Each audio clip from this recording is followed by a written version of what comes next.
नमस्कार सभी हमारे दर्शकों का मित्रों, आज हम हैं अपने विद्यालय राजकीय इंटर कॉलेज बसेड़ी में और यहाँ पर गहमा गहमी है के लिए मैं देख पा रहा हूँ कि बहुत कुछ घटित होने जा रहा है। आप देखेंगे कि बच्चों की जो उत्सुकता है, इसका जो कारण है वो हम जानना चाहेंगे इस कार्यक्रम के नोडल अधिकारी मठपाल जी से। वो आपको डिटेल देंगे। तो मठपाल जी हमारे साथ जुड़े हैं, आप बताएंगे कि आज का जो प्रोग्राम है इसके बारे में संक्षिप्त से जानकारी। कहाँ पर खड़े हो जाए? धूप आ रही है। सही है। हाँ शुरू करें।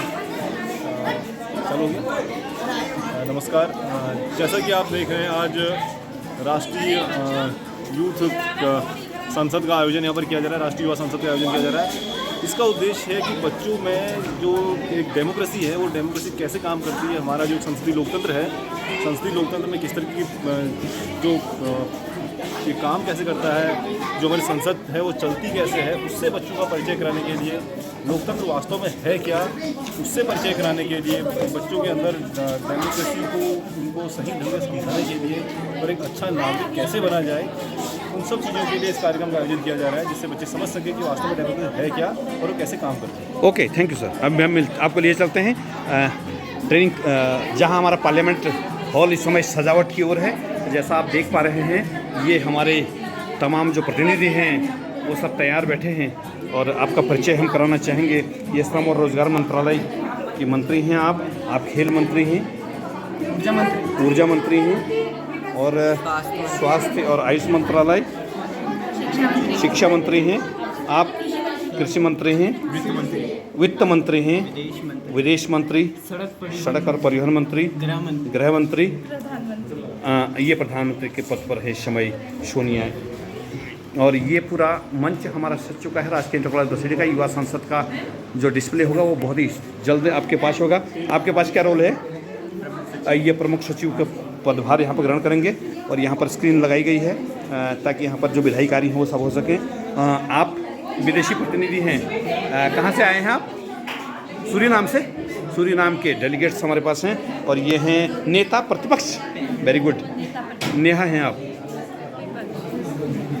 ये सब विपक्ष के हमारे नेता गण हैं। विपक्ष, हाँ जी विपक्ष हैं। Very good. और ये टोटली विपक्ष। तो कुल मिलाकर आप देख पा रहे हैं कि बहुत ही बेहतरीन जो दृश्य यहाँ होने जाएगा अब कुछ ही क्षणों में। सारी तैयारियाँ और ये हमारे आप लोग पक्ष में हैं और आप अध्यक्ष के कुर्सी पर थोड़ी देर बाद आस्था रजवाल विराजमान होंगी। और ये जिन्होंने इस पूरे कार्यक्रम के लिए आपका क्या रोल है? प्रेस रिपोर्ट, प्रेस के हमारे साथी और जो तब पूरे तन्मयता से इस कार्यक्रम को संचालित और संपादित करने पर लगे हुए हैं, तो वो सभी ये हमारे साथीगण जो हैं। बहुत ही बेहतरीन नज़ारा है यहाँ पर। तो हम आपको अब बहुत ही जल्द बने रहिए हमारे साथ ब्लॉग में और हम आपको लिए चलेंगे युवा संसद राजकीय इंटर कॉलेज बसेड़ी में। हमारे साथ हैं इस कार्यक्रम के मुख्य सचेतक, जिन्होंने पूरे कार्यक्रम को यहाँ पर निभाने के लिए और ये आज के कार्यक्रम की तैयारी में अपना महत्वपूर्ण योगदान दिया है। वंदना बिष्ट मैडम हैं, केमिस्ट्री लेक्चरर। आज के कार्यक्रम के बारे में थोड़ा संक्षिप्त में 2 मिनट को अपनी जानकारी रखने की कोशिश करें माइक से। नमस्कार, आप सभी का यहाँ पर स्वागत है। हम पहली बार राजकीय इंटर कॉलेज बसेड़ी के प्रांगण में युवा संसद का आयोजन करने जा रहे हैं और काफी गर्व का विषय है। हमारे बच्चों को काफी कुछ इससे सीखने के लिए मिलेगा। पिछले काफी समय से, लगभग 15 दिनों से हम निरंतर इसकी तैयारियां कर रहे हैं और आप देख सकते हैं। मैं निवेदन करूंगी नेवी सर से कि थोड़ा वो दिखाएं कि किस प्रकार छोटे से लेकर बड़े तक हर बच्चे ने इस कार्यक्रम में अपना योगदान दिया है और साथ में हमारे पूरे स्टाफ ने अमूल्य सहयोग दिया है। तो यहाँ हमारे मिनिस्टर्स बैठे हुए हैं लाइन से। अभी वो सभी अपने प्रश्नों का जवाब देंगे जो भी विपक्ष हमसे पूछना चाहेगा और विपक्ष भी कमर कस के तैयार है। तो मैं कहना चाहूंगी विपक्ष के सदस्यों से कि पानी पीने का भी मौका ना दें विपक्ष के सदस्यों को। आज इस तरह से आप उनसे प्रश्नों की बौछार करें उनके ऊपर। और तैयार है हमारे राष्ट्रपति के रूप में यहाँ पे जो कैंडिडेट हैं और अध्यक्ष भी। तो हम प्रारंभ करते हैं इस कार्यक्रम को। आप सभी देख पाएंगे किस प्रकार युवा संसद का आयोजन होता है पहली बार राजकीय इंटर कॉलेज बसेड़ी में। हैंड्स अप एंड क्लैप्स गो।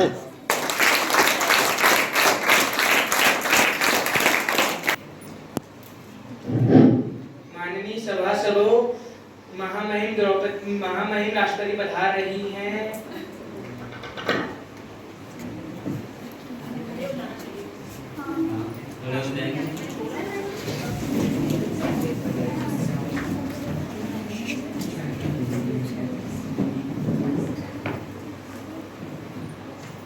माननीय सदस्यगण, मैं 18वीं लोकसभा के सभी नवनिर्वाचित सदस्यों को बहुत बहुत शुभकामनाएं और बधाई देती हूँ। मुझे पूरा विश्वास है आप सभी राष्ट्र प्रथम की भावना के साथ अपने दायित्व का निर्वाह करेंगे, 140 करोड़ देशवासियों की आकांक्षाओं की पूर्ति का माध्यम बनेंगे। मैं सुश्री आस्था जी को अध्यक्ष की गौरवपूर्ण भूमिका निभाने के लिए शुभकामनाएं देती हूँ। आगामी सत्र में मेरी सरकार अपने इस साल का पहला बजट पेश करने जा रही है। ये बजट सरकार की दूरगामी नीतियों एवं फ्यूचरिस्टिक विजन का एक प्रभावी दस्तावेज होगा। माननीय सदस्यगण, रिफॉर्म, परफॉर्म और ट्रांसफॉर्म के संकट ने भारत को दुनिया की सबसे तेजी से अर्थव्यवस्था बढ़ने वाला देश बना दिया है। 10 वर्षों में भारत 11वें नंबर की अर्थव्यवस्था से उठकर 5वें नंबर पर पहुंचा है। साल 2021 से लेकर साल 2024 के बीच भारत ने औसतन 8% की रफ्तार से विकास किया है। आज भारत अकेले ही दुनिया की ग्रोथ में 15% का योगदान दे रहा है। मेरी सरकार अर्थव्यवस्था के 3 स्तंभों मैन्युफैक्चरिंग, सर्विस और एग्रीकल्चर को बराबर महत्व देती है। वुमेन लेड डेवलपमेंट के लिए समर्पित मेरी सरकार ने महिला सशक्तिकरण का नया युग शुरू किया है।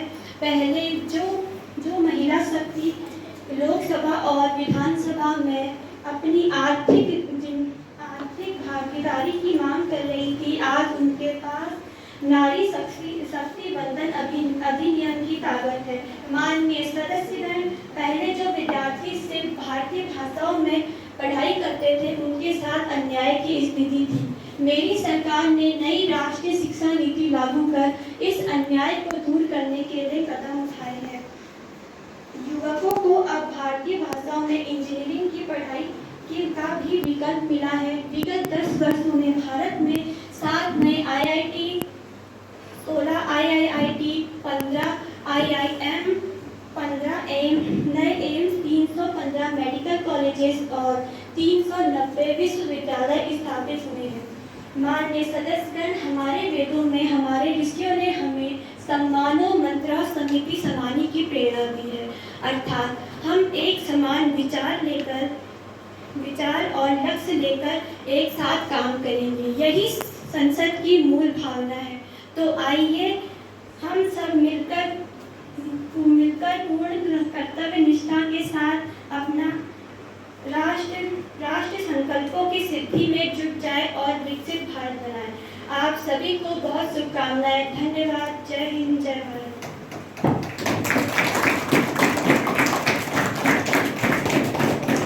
संसद के सभी माननीय सांसद महोदय, मानसून सत्र में आप सभी का स्वागत एवं हार्दिक अभिनंदन है। नए सदस्य शपथ अथवा प्रतिज्ञान करेंगे। महासचिव महोदय।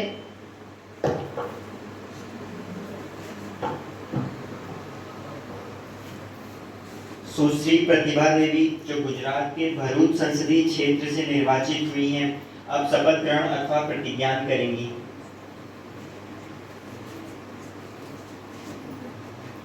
सुश्री प्रतिभा महोदया, आप शपथ ग्रहण करेंगी अथवा प्रतिज्ञान करेंगी।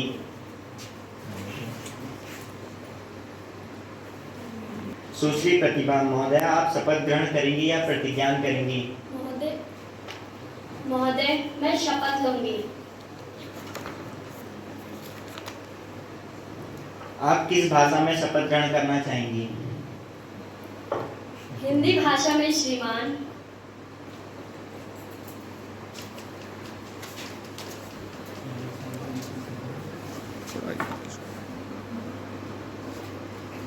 मैं प्रतिभा लोकसभा की सदस्य चुने जाने के पश्चात ईश्वर की शपथ लेती हूँ कि मैं विधि द्वारा स्थापित भारत के संविधान के प्रति सच्ची श्रद्धा और निष्ठा रखूंगी, कि भारत की प्रभुत्ता और अखंडता अक्षुण्ण रखूंगी, मैं इसे बनाए रखूंगी और जिस पद को मैं ग्रहण करने वाली हूँ उसके कर्तव्य का निष्ठापूर्वक निर्वहन करूंगी।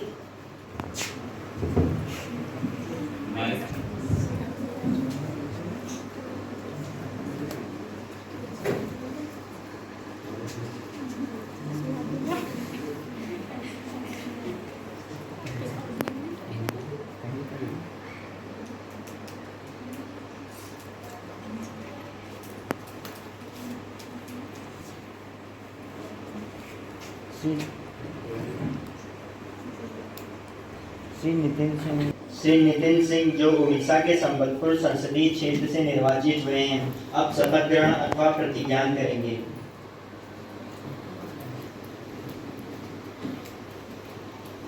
श्री नितिन सिंह महोदय, आप शपथ ग्रहण करना चाहेंगे या प्रतिज्ञान करेंगे? श्रीमान, मैं शपथ ग्रहण करना चाहूँगा। आप किस भाषा में शपथ ग्रहण करना चाहेंगे? महोदय, मैं अंग्रेजी भाषा में शपथ ग्रहण करना चाहूँगा।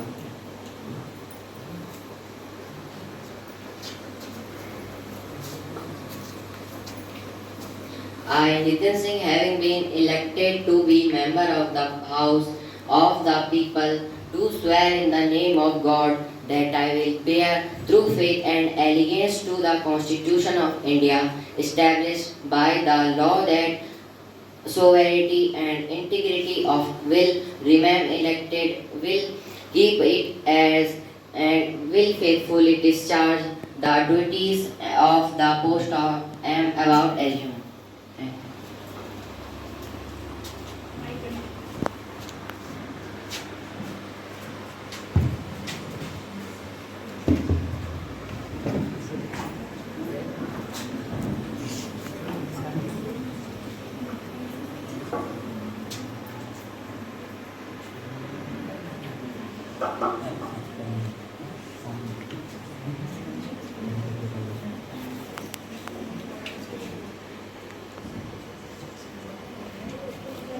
सदस्यगणों, अत्यंत द्रवित हृदय से मैं सभा को सूचित करना चाहती हूँ कि महाराष्ट्र के नांदेड़ लोकसभा क्षेत्र से सांसद वसंतराव चौहान जी का लंबी बीमारी के बाद निधन हो गया है। इन्होंने क्षेत्रीय जनता के समस्याओं के निदान के लिए सदैव अपना सर्वोत्तम योगदान दिया। हम इन्हें श्रद्धांजलि अर्पित करते हैं। प्रधानमंत्री महोदया, सांसद वसंतराव चौहान जी को श्रद्धांजलि अर्पित करने की कृपा करें।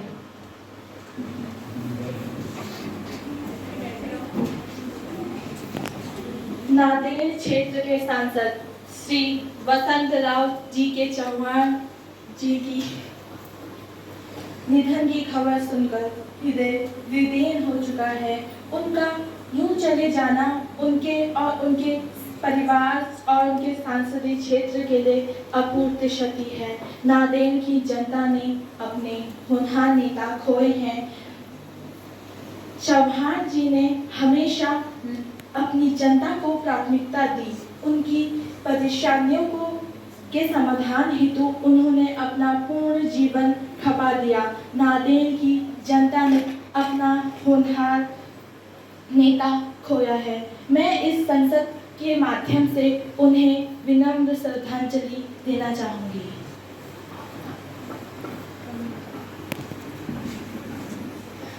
माननीय नेता प्रतिपक्ष महोदया वसंतराव चौहान जी को श्रद्धांजलि अर्पित करने की कृपा करें।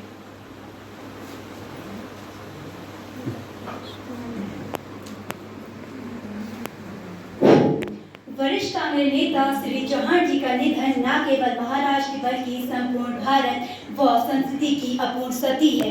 संसदीय परंपरा के अंतर्गत अपने क्षेत्र के विकास को विकास को सर्वोपरि रखते हुए अनेक बार अपने ही क्षेत्र के खिलाफ आपत्ति दर्ज कराई, जो कि इस बात का प्रतीक है कि वे अपने क्षेत्र के लिए कितने जागरूक थे। मैं सदन के माध्यम से अपने श्रद्धासुमन अर्पित करती हूँ।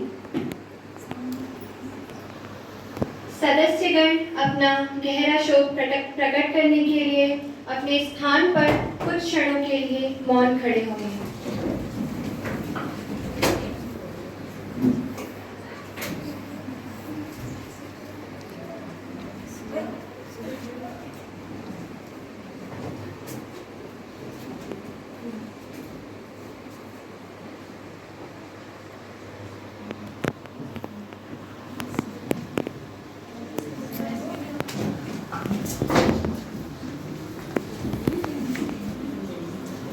महासचिव महोदय, शोक संतृप्त परिवार को संवेदना संदेश।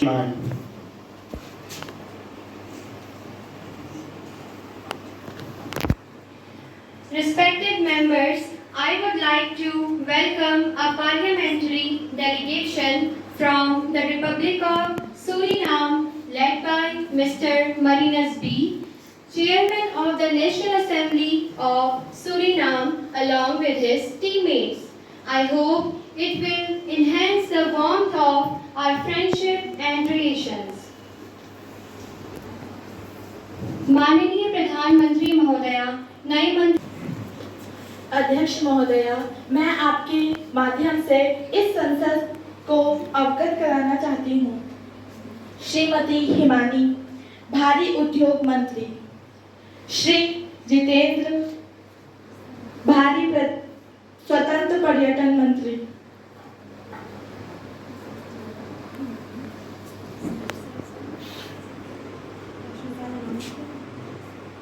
प्रश्नकाल। प्रश्न संख्या 101 श्री मुकेश जी, सदस्य लोकसभा। माननीय अध्यक्ष महोदय, मैं आपके माध्यम से यह जानना चाहता हूँ कि भारतीयों में विदेश जाने की प्रवृत्ति तेजी से बढ़ रही है।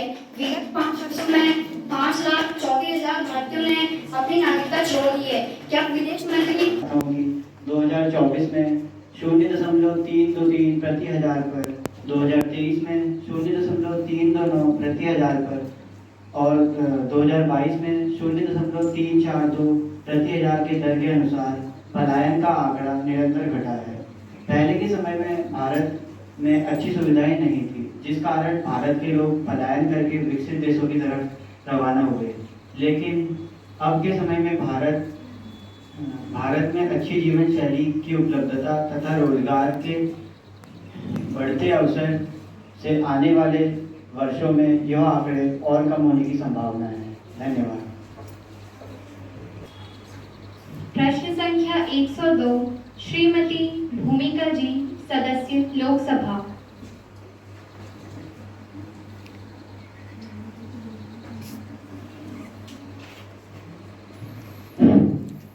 माननीय अध्यक्ष जी, मैं यह जानना चाहती हूँ कि क्या यह सरकार इस तथ्य से अवगत है कि देश में महिलाओं के साथ दुष्कर्म और दुर्व्यवहार की शर्मनाक घटनाएं निरंतर बढ़ रही हैं? क्या सरकार द्वारा दिखाए गए अच्छे दिनों के विवाह सपनों का यह हस्र आपको नजर आ रहा है? दोषियों को सजा और बेटियों को न्याय दिलाने के लिए सरकार क्या कदम उठा रही है?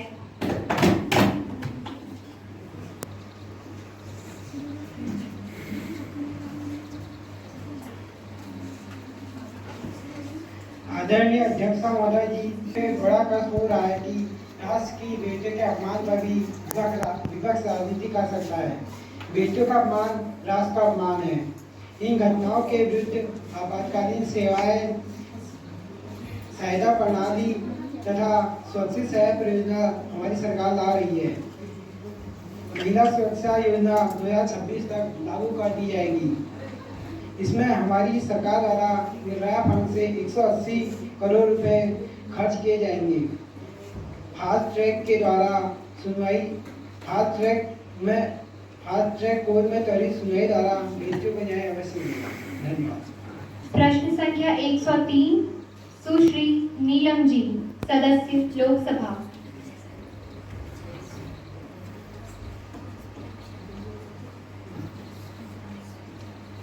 माननीय अध्यक्ष महोदय जी, मैं आपके माध्यम से यह प्रश्न पूछना चाहती हूँ कि देश में खेलों को बढ़ावा देने के लिए आपकी क्या योजनाएं हैं?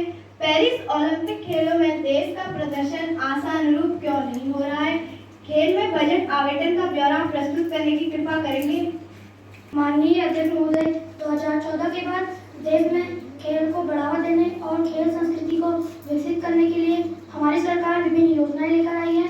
उन योजनाओं से इस संसद को अवगत करा देते हैं। लक्ष्य ओलंपिक पोडियम योजना सितंबर 2014 में युवा मामले और खेल मंत्रालयों ओलंपिक खेलों में एथलीट्स की तैयारियों को बढ़ावा देने के उद्देश्य से लक्ष्य ओलंपिक पोडियम योजना लेकर आई है, जिसके अंतर्गत एथलीटों को चयनित करना तथा चयनित एथलीटों को सहायता करना शामिल है। इस योजना के अंतर्गत मिशन ओलंपिक से जो चुने एथलीटों की सहायता व प्रोत्साहन के रूप में 50,000 रुपये प्रति माह जेब भत्ता दिया जाता है। फिट इंडिया मूवमेंट 2018, खेलो इंडिया योजना 2018, विशेष खेल क्षेत्र योजना, राष्ट्रीय खेल प्रतिभा प्रतियोगिता योजना, ये वे प्रयास हैं जो सरकार द्वारा खेलों को बढ़ावा देने के लिए किए जा रहे हैं। प्रश्न संख्या 104, श्री हर्ष सिंह जी, सदस्य लोकसभा। उत्तर पटल पर रख दिया गया है। माननीय अध्यक्ष महोदय जी, मैं आपके माध्यम से यह प्रश्न पूछना चाहता हूं कि अध्यक्ष जी, राष्ट्र यह जानना चाहता है कि विगत 5 वर्षों में 19 राज्यों में 64 से अधिक परीक्षाओं के प्रश्न पत्र लीक हो चुके हैं। क्या सरकार यह बताने का कष्ट करेंगी कि छात्रों के भविष्य के साथ यह खिलवाड़ कब तक होता रहेगा? माननीय अध्यक्ष महोदया, मैं आपके माध्यम से समस्त राष्ट्र को यह बताना चाहूंगी कि जब से हमारी सरकार आई है, हमने भ्रष्टाचार को जड़ से खत्म करने के संपूर्ण प्रयास किए हैं। माननीय महोदय, कुछ प्रतियोगी परीक्षाओं में विभिन्न माध्यमों से शिकायत, जैसे कि समाचार पत्रों, न्यूज चैनलों या सोशल मीडिया आदि के माध्यम से हमें मिलती है, तो हमारी सरकार द्वारा उन प्रतियोगी परीक्षाओं का परिणाम तब तक जारी नहीं किया जाता जब तक कि हम उन परिणाम से पूर्णतः संतुष्ट न हो जाए। माननीय महोदय, कुछ प्रतियोगी पाई गई, कुछ गिरफ्तारियां भी हुई और दोष सिद्ध हो जाने पर नियमानुसार कड़ी कार्रवाई भी की गई, ताकि भविष्य में ऐसी घटनाएं न।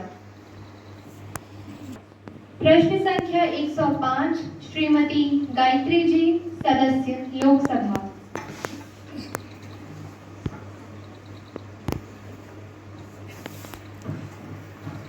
रिस्पेक्टेड मैडम स्पीकर, आपका बहुत बहुत धन्यवाद कि आपने मुझे मेरे प्रश्न पूछने का अवसर प्रदान किया। मैडम स्पीकर, मैं आपके माध्यम से प्रश्न पूछना चाहती हूँ कि ऑनलाइन भुगतान हेतु यूपीआई आदि जैसे कौन कौन से डिजिटल उपकरण उपलब्ध हैं? शुरुआत से लेकर अब तक कितने लेन देन हो चुके हैं और इन्हें प्रतियोगिता अनुकूल बनाने के लिए क्या क्या प्रयास किए गए हैं?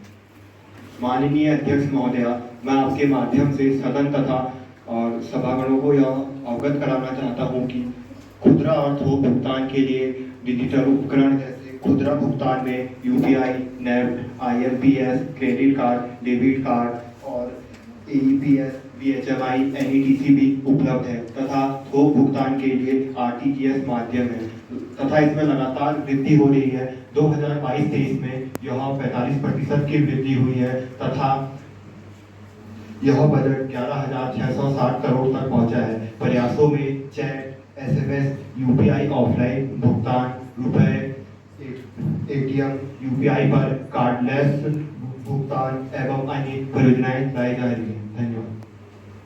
106, श्रीमती साक्षी जी, लोकसभा सदस्य।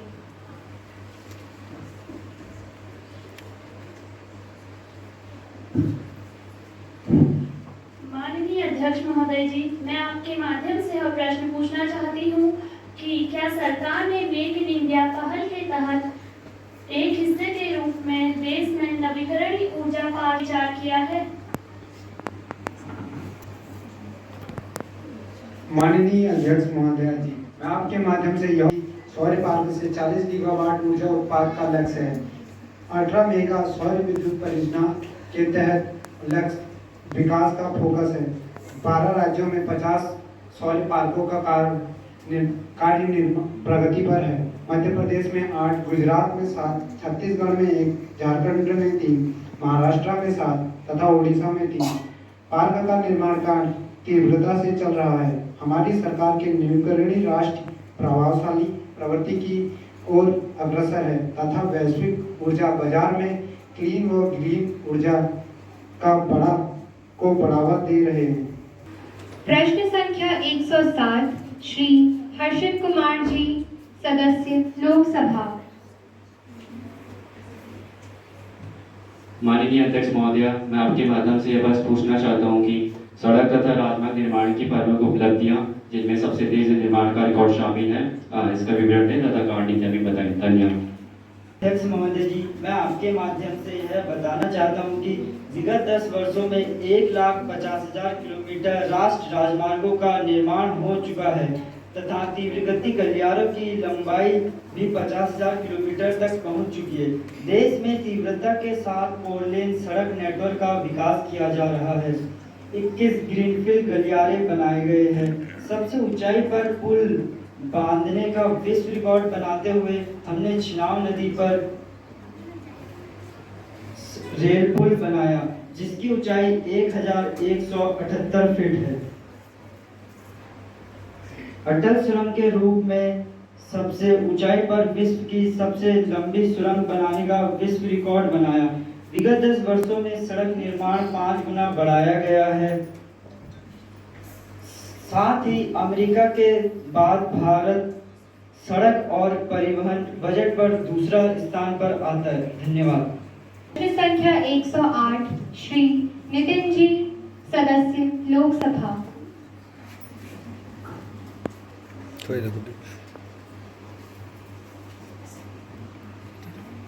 माननीय अध्यक्ष महोदय जी, मैं आपके माध्यम से यह प्रश्न पूछना चाहता हूँ, देश में आयुष चिकित्सक महाविद्यालयों की संख्या कितनी है? क्या आयुष क्षेत्र में स्नातक और उच्च स्नातक सीटों में वृद्धि हुई है?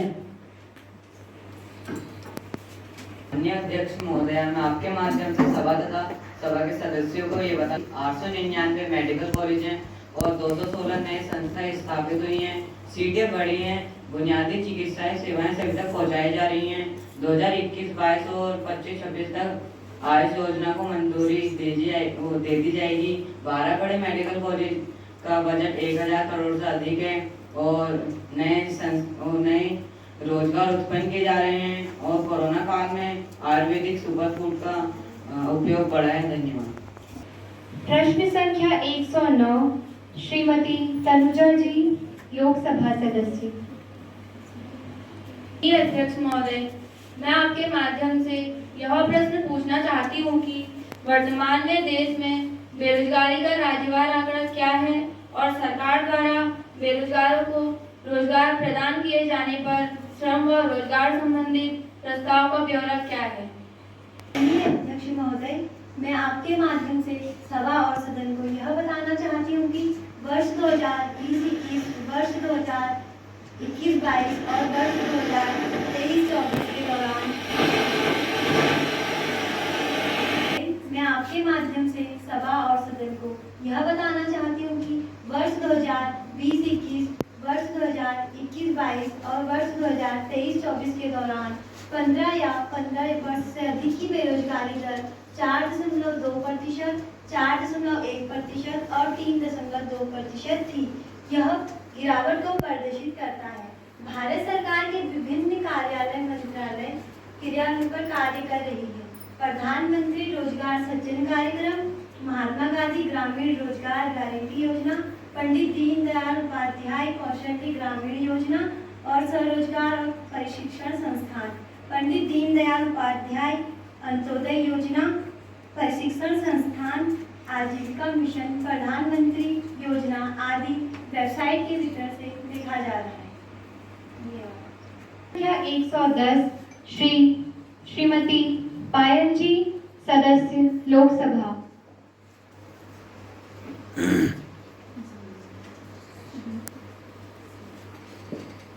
माननीय अध्यक्ष महोदय, मैं आपके माध्यम से राज्य के हित में यह जानना चाहती हूँ कि देश के किसान पिछले 1 माह से आंदोलन में हैं। क्या सरकार ने यह जानने का प्रयास किया कि आखिर वे इतने आक्रोशित क्यों हैं? माननीय अध्यक्ष महोदया जी, मैं आपके माध्यम से राष्ट्र तथा विपक्ष के लोगों को यह कहना चाहूँगा कि किसानों द्वारा जो वैधानिक मांगों को मान लिया गया है तथा कुछ मांगों को लेकर कमेटी द्वारा वह उसके बाद सरकार के समक्ष पेश किया जाएगा। धन्यवाद। महासचिव महोदय, युवा संसद की राज्यसभा से प्राप्त संदेश को पढ़ेंगे। श्रीमान, मुझे युवा संसद की राज्यसभा से के महासचिव से प्राप्त निम्नलिखित संदेश की सूचना देनी है। युवा संसद की राज्यसभा के प्रक्रिया एवं कार्य संचालन विभाग के अनुसार मुझे रेलवे संशोधन अधिनियम 2024 की एक प्रति सभा पटल पर रखने के निर्देश हुए हैं, जो राज्यसभा द्वारा 30 अगस्त 2024 को हुई बैठक में पारित किया गया था। महासचिव महोदय, राज्यसभा द्वारा पारित किए गए विधेयक की प्रति सभा पटल पर रखेंगे। महोदय, मैं राज्यसभा द्वारा पारित किए गए रेलवे संशोधन अधिनियम 2024 की एक प्रति सभा पटल पर रखता हूँ। यह सभा अनिश्चित काल के लिए स्थगित की जाती है।